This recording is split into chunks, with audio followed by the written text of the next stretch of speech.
Hello friends, welcome to Pebbles. நான் உங்கள் கோபி செட்டிபாளையம் சுதா.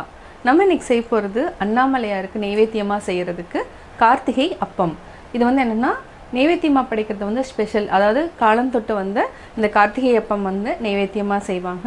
நம்ம இப்போ எப்படி செய்கிறதுன்னு பார்க்கலாம். இதுக்கு என்னென்னா பச்சரிசி அதாவது ஒரு கப் பச்சரிசிக்கு 3/4 கப் நம்ம வெல்லம் எடுத்துக்கலாம்.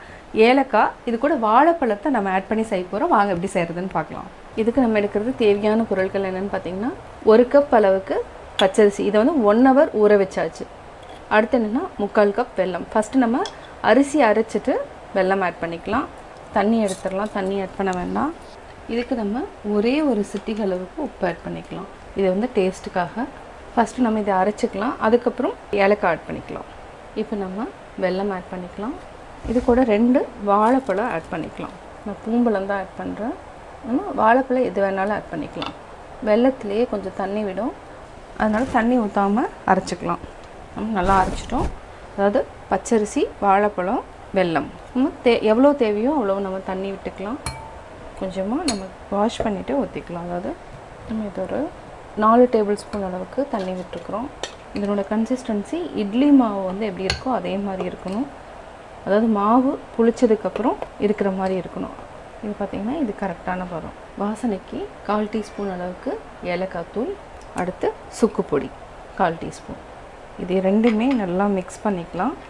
கார்த்திகை மாதத்தில் வந்து என்னென்னா மழை பெய்ய ஆரம்பிக்கும். அந்த டைம் வந்து நம்மளுக்கு இம்யூனிட்டி வந்து ஜாஸ்தியாகும். இந்த மாதிரி சமயங்கள் என்னென்னா சுக்கு நம்ம சேர்த்திக்கலாம். வெல்லத்தில் வந்து அயன் கண்டென்ட்டை வந்து ஜாஸ்தி இருக்கிறதுனால நம்ம வந்து இந்த மழைக்காலங்கள் எல்லாத்துலேயுமே வெல்லம் ஆட் பண்ணலாம். வெல்லம் வந்து அதிகமாக சாப்பிட்டோன்னா, அதாவது அயன் கண்டென்ட் ஜாஸ்தி ஆகிறப்போ வாயில் வந்து புண்ணு வரும். அந்த டைமுக்கு என்னென்னா நம்ம சுக்கு பொடி ஆட் பண்ணோன்னா இந்த புண் வர்றது எல்லாத்தையுமே தவிர்த்துக்கலாம். அதுக்காக தான் நம்ம வந்து சுக்கு பொடி, ஏலக்காயெலாம் ஆட் பண்ணி செய்ய போகிறோம்.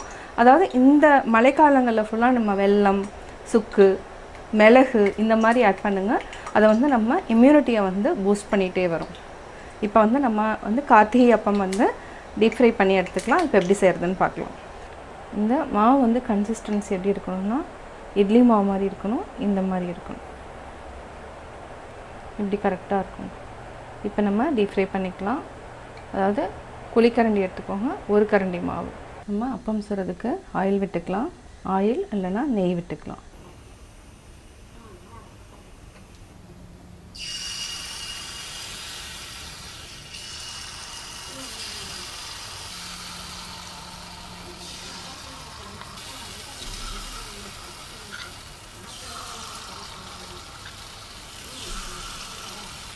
இப்போ நம்ம சிம்மில் வச்சுட்டு மூடி வச்சுக்கலாம்.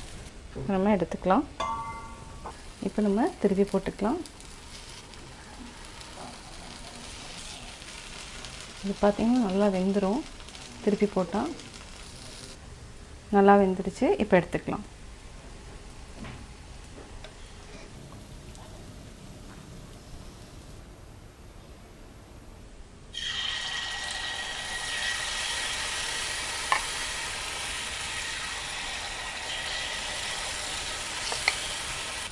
இப்போ நம்ம சிம்மில் வச்சுட்டு மூடி வச்சுக்கலாம். நம்ம எடுத்துக்கலாம்.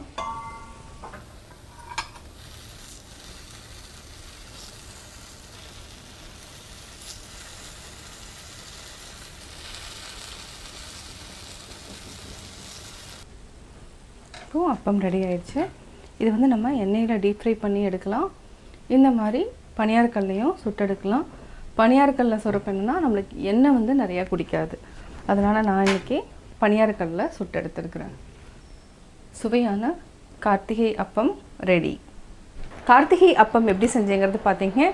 தீபத்தன்னைக்கு நீங்களும் வீட்டில் செஞ்சு பார்த்துட்டு உங்களுடைய கமெண்ட்ஸ் எனக்கு சொல்லுங்கள். லைக் பண்ணுங்கள், மறக்காமல் சப்ஸ்கிரைப் பண்ணுங்கள்.